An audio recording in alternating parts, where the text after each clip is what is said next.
Hola, mi amigo querido, qué bueno que podemos abrir la palabra de Dios y reflexionar en las cosas que Dios nos ha dejado escritas en su palabra. Hoy veremos la lección número 5 para el 3 de mayo del año 2025. Como dijimos la semana pasada, hoy terminamos la lección de la semana pasada. Vamos a estudiar la lección bajo el título Las Naciones, segunda parte. Antes de entrar a la lección, quiero decirte una cosa. Mientras peregrinemos en este mundo, el dolor muchas veces va a golpear la puerta de tu vida. Alguien va a descansar, alguien que tú amas mucho. El cáncer te puede sorprender, cualquier otra enfermedad, a veces incurable, un colapso financiero. Quiere decir, vivimos en un mundo de dolor. Pero el peregrinaje nuestro en esta tierra está llegando al fin. Cristo ya viene y viene para colocarle un punto final a la historia del pecado. No desanimes. Con esto en mente vamos a reflexionar en el estudio de esta semana. El propósito de la lección es mostrarnos que desde la entrada del pecado, el enemigo siempre trató de usurpar la criatura, porque el diablo es criatura y los seres humanos somos criaturas. Fuimos creados, no somos creadores, somos criaturas. Pero desde la entrada del pecado, allá en el cielo y después aquí en la tierra, la criatura trató de sacar a Dios de su pedestal de creador y colocarse a él, el ser humano, en su lugar. Esta ha sido la lucha de los poderes a lo largo de los siglos. Con esto en mente, vamos a la primera parte de este estudio bajo el subtítulo de El primer mandamiento. ¿Cuándo fue dado ese primer mandamiento? En el jardín del Edén. Pero ahora viene la pregunta. Pero los mandamientos no fueron dados en el Sinaí, en las tablas de piedra. Bueno, ahí fueron escritos los 10 eternos principios de la ley de Dios, los 10 mandamientos. Nosotros los conocemos con ese nombre. Pero la Biblia es clara al afirmar que el pecado es la transgresión de la ley, es la desobediencia a los mandamientos. Ahora, si Lucifer pecó en el cielo, aunque en el Sinaí fueron dados los 10 mandamientos, en el cielo había algún tipo de mandamientos, porque si no, ¿cómo Lucifer pecó? Y en el jardín del Edén también había un tipo de mandamientos, si no, ¿cómo es que Adán pecó? Con esto en mente vamos a leer el texto bíblico de Génesis 2, 16 y 17. Dice así: Y mandó Jehová Dios al hombre diciendo, ordenó. Y mandó Jehová Dios al hombre diciendo, de todo árbol del huerto podrás comer, mas del árbol de la ciencia del bien y del mal no comerás, porque el día que de él comieres, ciertamente morirás. No comerás. Ahí está el mandamiento. ¿Y cuál fue el pecado de Adán y Eva? Comer del fruto que Dios les había dicho, no comerás. Ahora tú puedes pensar, ¿qué delito había en comer un fruto? Si el delito fuese matar a un animal para comer, todavía es razonable, porque estaba quitando una vida. Pero comer de un fruto, ¿qué delito había en comer del fruto? Es que el problema no era simplemente comer del fruto. Lo que estaba implicado en ese mandamiento era la soberanía, la autoridad. ¿Quién tiene la autoridad? ¿Dios el creador o la criatura? Bueno, con esto en mente, vamos a Génesis 3, 4 y 5. Dice, entonces la serpiente dijo a la mujer, no moriréis. Dios había dicho, moriréis. Ahora bien, la serpiente dice, no moriréis, sino que sabe Dios que el día que comáis de él, del fruto, serán abiertos vuestros ojos y seréis como Dios, sabiendo el bien y el mal. Aquí está lo interesante. Viene el diablo travestido de serpiente y le dice a Eva, no vas a morir, si comes el fruto no vas a morir, al contrario, te vas a volver como Dios. En otras palabras, tú eres criatura, pero te vas a colocar en lugar de Dios. Te vas a volver como Dios, conocedor del bien y del mal. Ese verbo conocer en hebreo, en este texto, está como hada'at, que no es solamente conocer de saber, sino conocer de determinar. Solo hada'at, quien tiene autoridad, determina. Y solo Dios determina lo que es bueno o lo que es malo. Pero ahora viene la serpiente y le dice a Eva, ¿pero por qué solo tiene que Dios determinar las cosas? Tú también puedes determinar, tú también puedes conocer. Entonces come del fruto, desobedece para que te vuelvas igual a Dios. Y ahora vean lo que sucede después que ya Eva pecó, cuando Dios llega al jardín de nuevo. Génesis 3:22 dice: y dijo Jehová Dios, he aquí el hombre es como uno de nosotros. ¿De quién nosotros? Dios Padre, Dios Hijo, Dios Espíritu Santo. Y dijo Jehová, he aquí el hombre es como uno de nosotros, sabiendo el bien y el mal. Ahora pues que no alargue su mano y tome también del árbol de la vida y coma y viva para siempre. En resumen, Dios en el primer mandamiento le determinó a Eva y a Adán: no coman de este fruto. El problema no estaba en comer el fruto, sino en sacar a Dios de la autoridad y colocarse el hombre en su lugar.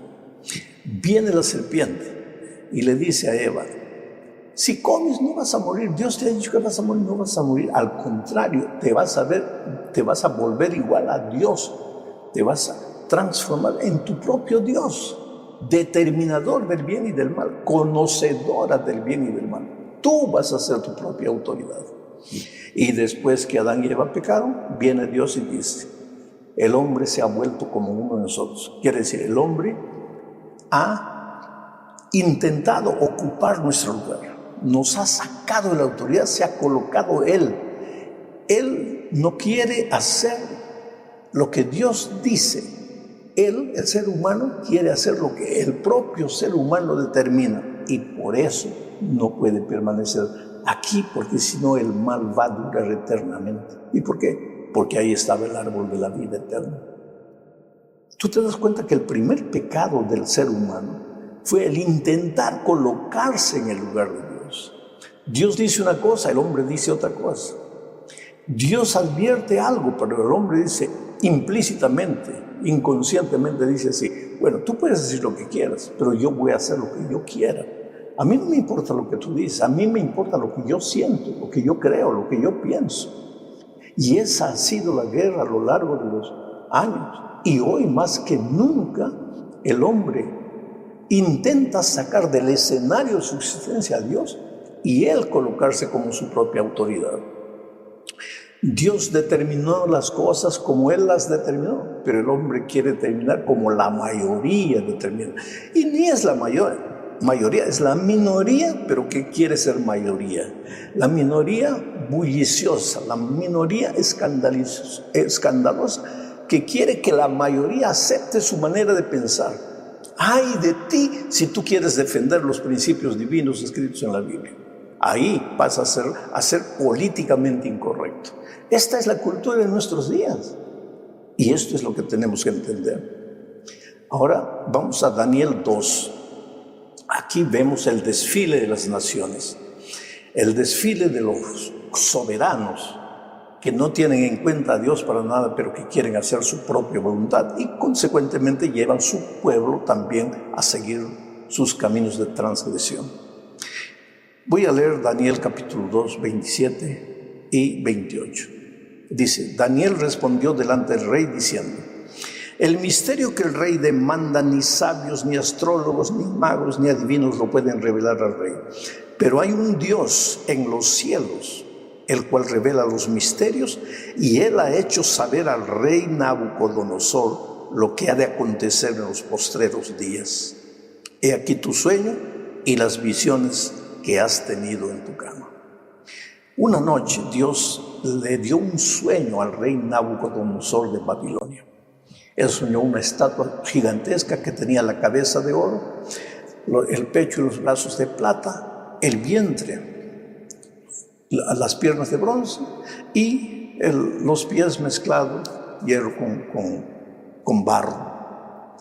En ese sueño Dios le estaba dando a Nabucodonosor el desfile de los imperios a partir del gobierno de Nabucodonosor, solo que él no entendía, él no sabía. Cuando despertó ni se acordaba del sueño, mandó traer a los adivinos, a los astrólogos, nadie pudo resolver el problema y los mandó condenar a muerte a todos. Pero cuando lo estaban llevando, Daniel dijo: ¿por qué me están llevando a matar? Daniel estaba no entre los astrólogos, sino entre los jóvenes separados para un servicio especial. Y entonces el siervo del rey le dijo: vas a morir, porque los astrólogos no pueden adivinar el sueño del rey. Y él le dijo: pero ¿por qué no me llevas a mí? Y yo no puedo adivinar, pero yo tengo un Dios que conoce todo. Y entonces aquí vienen las palabras de Daniel al rey. Le dice: tú eres la cabeza de oro. Solo que el ser humano a lo largo de la historia siempre se ha considerado cabeza de oro.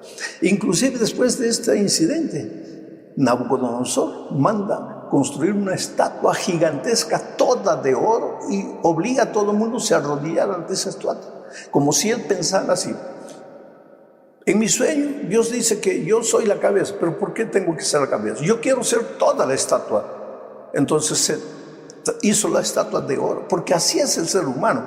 Dios dice una cosa, pero ¿por qué tiene que ser así? ¿Por qué yo no puedo hacer lo que yo creo, lo que yo pienso? Es como si el ser humano se atreviera a corregir los errores divinos, como si Dios tuviera errores. Ahora vamos a la tercera parte. Aquí se repite este mismo desfile de las naciones, pero de otra manera, porque recuérdate que la lección toda del trimestre tiene que ver con símbolos y profecías. Cómo entender las profecías, cómo entender los símbolos bíblicos, cómo entender la Biblia en general. Entonces, en esta segunda parte voy a leer el texto bíblico de Daniel 7, 1 al 3. Dice: en el primer año de Belsasar, rey de Babilonia, tuvo Daniel un sueño y visiones en su cabeza mientras estaba en su lecho. Luego escribió el sueño y relató lo principal del asunto.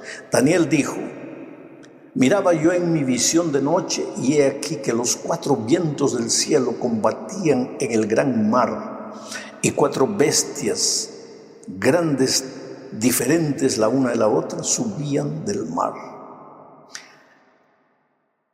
A Nabucodonosor, un rey pagano, Dios le dio el sueño y le mostró el desfile de las naciones.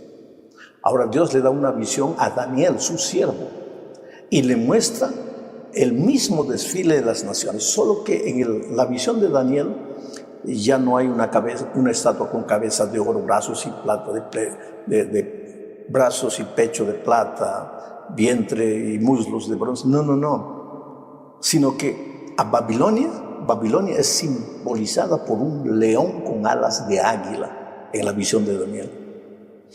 Medo-Persia, que sería el segundo imperio, es representado por un oso con un costado levantado más fuerte que el otro, porque uno de los imperios era más fuerte que el otro. Después viene Grecia, leopardo con 4 alas, porque Grecia se dividió en 4. Cuando acabó Grecia, sus 4 generales tomaron el poder, dividieron, por eso las 4 alas. Y Roma es representada como la bestia terrorífica con 10 cuernos. Y de ese Roma sale un movimiento religioso político que quiere echar por tierra todos los principios divinos, que quiere echar por tierra las órdenes divinas, que quiere colocarse en el lugar de Dios. Una fuerza religiosa que quiere colocarse en el lugar de Dios. O sea, la lección de esta semana nos está mostrando que Dios creó todo. Él es el creador, Él es el determinador, Él es el conocedor, el que muestra el camino. Pero desde el inicio de la historia, el hombre siempre quiso tomar el control en sus manos, sacar a Dios y colocarse. Así lo hicieron los reyes. Y en este último reino, el reino de Roma, que después llega a su fin, y de ahí sale un poder religioso con la misma actitud.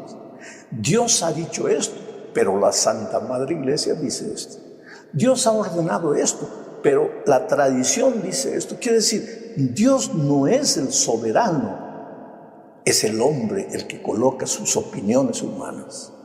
Y esto se infiltra disimuladamente en muchas iglesias. En la parte 4 vamos a ver dos símbolos, el mar y la tierra. En Apocalipsis 13 se menciona a la tierra y al mar como símbolos proféticos. Voy a leer el texto de Apocalipsis 13:1. Dice así: me paré sobre la arena del mar y vi subir del mar una bestia que tenía 10 cabezas y 10 cuernos. Y en sus cuernos 10 diademas, y sobre sus cabezas un nombre blasfemo. ¿Qué cosa es blasfemia? Hablar contra Dios, colocarse contra Dios. Y hay dos maneras de colocarse contra Dios: hablas mal de Él, o entonces te disfrazas de Él para hacer lo que Él no dijo y hacer creer a las personas, crear para las personas una falsa imagen de Dios. Este es un poder blasfemo que sale, dice, del mar. Vi salir del mar. ¿Qué significa eso? La Biblia se explica solita, porque Apocalipsis 17:15 dice: me dijo también, las aguas que has visto donde la ramera se sienta son pueblos, muchedumbres, naciones y lenguas. Naciones. Las aguas son naciones, o sea, las aguas forman el conglomerado de seres humanos, de naciones que no tienen en cuenta a Dios en su vida. Pueden hasta usar el nombre de Dios, pueden decir: Señor, yo te adoro, yo te amo, yo te sigo, pero no siguen la palabra de Dios, no obedecen la palabra de Dios. Entonces, en esta profecía, porque nuestro objetivo en estos estudios no es analizar la profecía, no es analizar detalles de la profecía, por eso yo no estoy entrando en detalles, es mostrar el lenguaje profético, que tal vez más adelante vamos a entender, vamos a estudiar. Mostrar el lenguaje profético. Cuando tú en la Biblia encuentras la palabra mar, especialmente en la profecía, mar se está refiriendo a multitudes, a naciones. Cuando tú encuentras una bestia, no es una bestia. Bestia en la Biblia, en el lenguaje profético, simboliza un poder. Una bestia que sale del mar es un poder que sale de entre las naciones. Quien le da el poder es el pueblo, son las naciones, las multitudes, que le dan poder a ese movimiento religioso que saca a Dios de su trono, de su lugar, saca las enseñanzas y coloca sus tradiciones en lugar de las enseñanzas divinas. Ahora leo Apocalipsis 13:11. Después, dice el texto, vi otra bestia, que es un poder, ¿no?, que subía de la tierra y tenía 2 cuernos semejantes a los de un cordero, pero hablaba como dragón. Aquí se está refiriendo a otro poder, pero este poder sale de la tierra. ¿Qué es la tierra? Lugar desierto, lugar que no está habitado. ¿Dónde? Entonces aquí se está hablando de un poder, porque vuelvo a repetir, mi objetivo no es el estudio de la profecía. Se está hablando de un poder político que nace en un lugar poco habitado en la tierra, que al comienzo habla como cordero, o sea, de acuerdo a la palabra de Dios, pero con el tiempo habla como un dragón. Todo esto nos despierta el interés de continuar estudiando la profecía, pero el estudio detallado de estas profecías no es el objetivo de la lección, por eso no puedo detenerme mucho en este asunto. Llegamos al fin hablando que en medio de todo este desfile de las naciones, Dios levanta un pueblo en los últimos tiempos, y levanta ese pueblo para levantar la Biblia y las enseñanzas bíblicas. Y cuando tú levantas la Biblia en medio de una cultura que no acredita en la Biblia, puede parecer hasta agresivo, puede parecer ofensivo. Pero la profecía dice que Dios levantaría un pueblo. Mira, leo Apocalipsis 10, 9 al 11. Apocalipsis 10, 9 al 11. Y fui al ángel diciéndole que me diese el librito. Y él me dijo: toma y cómelo, y te amargará el vientre, pero en tu boca será dulce como la miel. Entonces tomé el librito de la mano del ángel y lo comí, y era dulce en mi boca, como la miel. Pero cuando lo hube comido, amargó mi vientre. Y él me dijo: es necesario que profetices otra vez sobre muchos pueblos, naciones, lenguas y reyes. O sea, en el análisis minucioso de esta profecía, hubo un movimiento de gente que comenzó a estudiar la Biblia. Y al estudiar la Biblia encontraron algo precioso, la venida de Cristo. Se equivocaron, porque cuando lo probaron era dulce como la miel, pero cuando lo digirieron era amargo como la hiel. Se frustraron. Hubo un movimiento que en 1800, que pensaba que Cristo volvería en 1844, y Cristo no vino. Y cuando ese pueblo estaba frustrado, Dios se aparece y le dice: no, levántate, porque es necesario que anuncies de nuevo este mensaje, el mensaje del Evangelio, de la profecía, a muchas naciones, tribus, lenguas y pueblos. Oh querido, hoy día tenemos que levantar la Biblia, tenemos que anunciar el Evangelio eterno, tenemos que presentar las profecías a la luz de lo que Cristo hizo en la cruz del Calvario para salvar al ser humano. Y vuelvo a repetir, eso no es cómodo, no es confortable. ¿Por qué? Porque muchas veces te van a llamar de fanático, de radical. Porque hoy día, en este tiempo, en medio de la cultura en que vivimos, ¿quién puede decir: yo tengo la razón, todos están equivocados? Y nadie puede decir eso. Pero la palabra de Dios sí tiene la razón. No te atrevas a enseñar, a hablar, a predicar nada que no esté en la palabra de Dios. Respeta a todas las personas, porque respetar a las personas es respetar al propio Dios, respetarte a ti mismo. Porque el carácter de Dios es misericordia, es amor. Tú no necesitas ser malcriado para presentar un mensaje que es bíblico. Lo puedes hacer con amor, como Dios lo haría, como el Señor Jesús lo hizo. Muchas veces con lágrimas en los ojos. Pero es la verdad que está escrita en la palabra de Dios. Y hay de aquel que le aumenta algo a la palabra, o hay de aquel que le quita algo a la palabra. Dios te bendiga mucho, querido. Eres maravilloso para Dios, Dios te ama. Y si estás viviendo un momento difícil, no desanimes. Déjame hacer una oración por ti. Padre amado, extiende tu bendición a todas las personas que en este momento están mirando este video. Tú conoces a cada uno tiene sus luchas. De repente hay alguien triste, confórtalo. Hay alguien desesperado, coloca esperanza en su corazón. Hay alguien que piensa que para él ya no hay solución. Tú eres la salida, Señor.